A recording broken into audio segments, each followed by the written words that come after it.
Congresswoman Ocasio-Cortez has an interesting take on the birth rate in America and how things like Social Security and Medicare work. Listen to this. But there are quite a few countries that are really struggling because young people, because under the burdens of capitalism and living under a society that's increasingly concentrating wealth among the rich, we're not having kids, or we're not having kids at the same rate. We actually need immigrant populations to help balance things out. We can't continue to fund Social Security, Medicare, all of this stuff without immigrants. And it's always been that way. Jimmy Fallon is host of Fox Across America on Fox News Radio and Fox Nation. That was an interesting take she had, but maybe did she just not consider that women or young people in general just want to have kids later on in life and maybe want to push their careers a little forward? There's a lot to unpack here, as people say. There's a lot to unpack. Yeah, several suitcases. You've always got to qualify this through the lens of AOC is a low IQ TikToker who happens to serve in Congress. Oops. All right, guys. So as you saw there, AOC once again said something that was controversial and probably kind of dumb that people are responding to, in which she basically made the claim that capitalism is the reason for declining birth rates, and in order to increase our birth rates, in order to fund our social safety nets, we need more immigrants, right? We need to allow as many immigrants into the country as possible because AOC, who is pro-choice, okay, is concerned about our birth rate, okay? Again, she's blaming capitalism. Except there's a couple problems here. First and foremost, we have a higher birth rate here in the United States than socialist Europe, right?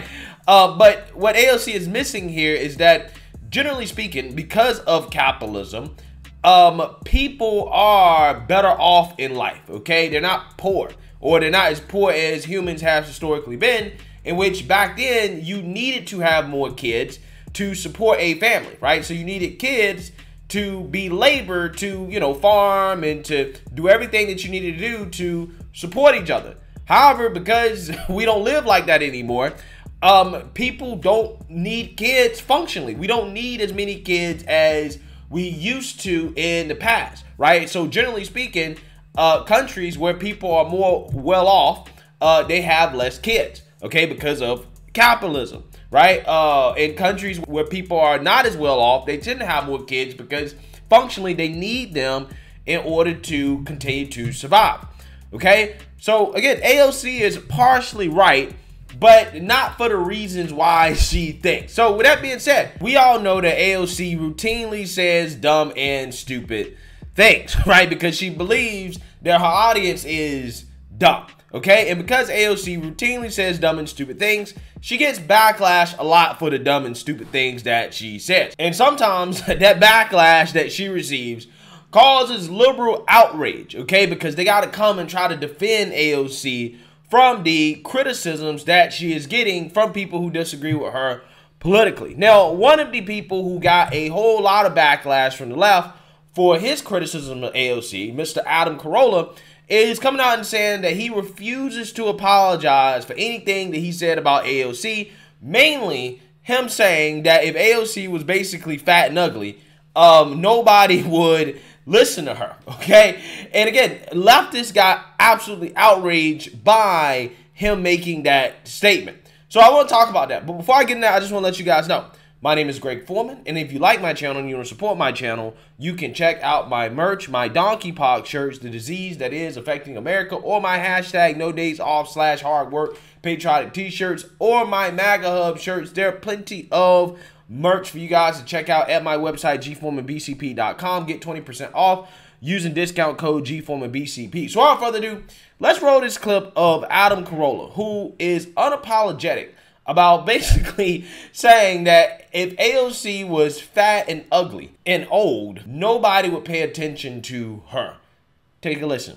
You said if AOC were fat and in her 60s, no one would listen to her. Well, that's true. That's 100% true. Who are you to judge political issues? You don't know anything. His comment about AOC drove leftists crazy. It's very predatory and creepy. He projects his sexism onto others. He thinks the only reason I would care is because she's hot.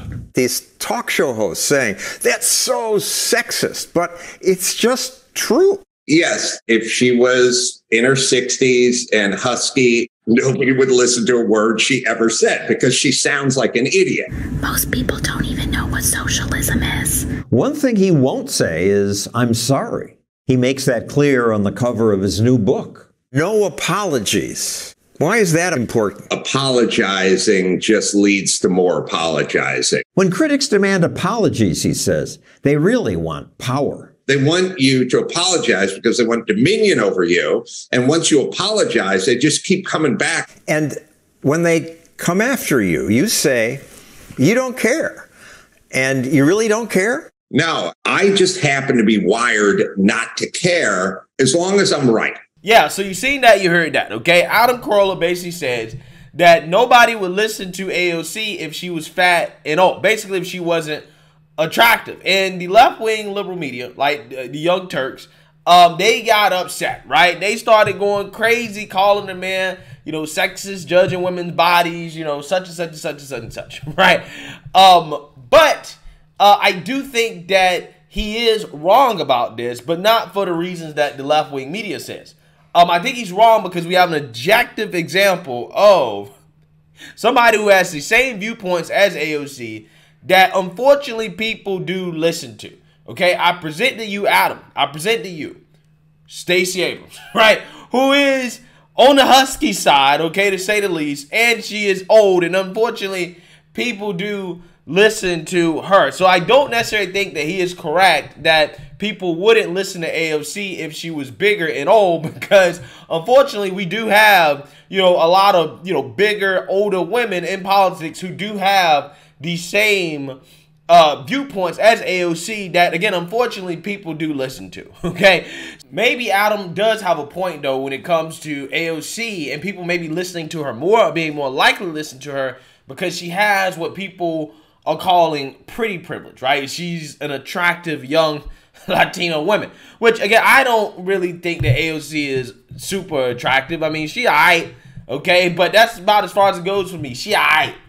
Okay, but, I mean, yeah, I do think that probably might play into why she does get more attention than she otherwise would get, okay? Now, but I do agree with not apologizing, right? And I think that it is refreshing to hear somebody who has opinions that, outside of mainstream liberal media, who refuses to apologize for the things that he says, okay? Because all too often in our society, the left tries to force people to apologize for things that aren't necessarily even wrong. Okay, they try to force you to apologize for facts. Like, for example, when you misgender somebody, aka you use the proper pronouns for somebody's sex, when that person happens to believe that they are not the sex that they were born with. Okay, if you do that, if you improperly use their pronouns, then, hey, you must apologize, or else you will be canceled. However, the left is never forced to apologize for anything. Okay, they're never forced to apologize for their political violence, right? While the right is forced to apologize for January 6th. No. The left never had to apologize for the BLM protests, Roe v. Wade protests, none of that stuff. They don't have to apologize for anything. Okay, it's always the right that has to apologize. The left didn't have to apologize for ruining people's lives with the COVID mandates. Okay, but the right had to apologize for not going along with the mandate. Even though we now know that the right, that conservatives were correct on the issue of the pandemic. No. The left never has to apologize. They never have to answer. So why should we ever apologize? Okay? And this is why, again, I think it's cringe anytime somebody on the right or conservative apologizes for their opinion. Okay? We should stop apologizing. I feel very strongly about this. But I will say something here that I thought about a few days ago. I was going to do a video about it, but I'm not going to. But I think that this video might be appropriate to bring this up. I can understand why we care about what AOC says, right? She is a congresswoman. We should care about what she says. She's an elected official. And even though she is almost useless in Congress, she does push the Democrat Party left or pull them left. She pulls them left, okay, which is important, okay? However, the people that do get attention and that we do care about what they say, that I really don't understand is certain Hollywood celebrities like Chrissy Teigen, right? Because the other day she came out and said something about how her miscarriage was actually an abortion or something like that. And everybody in the right-wing media was talking about it. And I'm like, why are y'all talking about this? Like, why does it matter what she says about her miscarriage or her abortion? I really don't care personally, okay? People like her and Alyssa Milano, the things that they say to me is so irrelevant, because if they were not Hollywood celebrities, quite literally nobody would care what they have to say. They're not in Congress. They don't have any real political pull outside of advocating for certain policies. But again, when somebody's telling a personal story about their abortion or miscarriage or whatever, again, I don't understand the need to chime in on it and to make a big deal out of it. She would actually really be irrelevant if people just stopped talking about it. But with AOC, on the other hand, because she's actually in Congress, you know, I've told myself multiple times that maybe we should ignore her. Maybe we should stop talking about AOC. But you can't ignore a politician that is actually in Congress. Like, she actually has some power, okay? And that just can't be ignored. You have to pay attention to what she's saying, because even if she doesn't actually pass any legislation, she does have influence in the sense that she does put pressure on the Democrat Party in Congress to go along with the leftist agenda, right? Which I think, again, is very important, and we must respond to those things, right?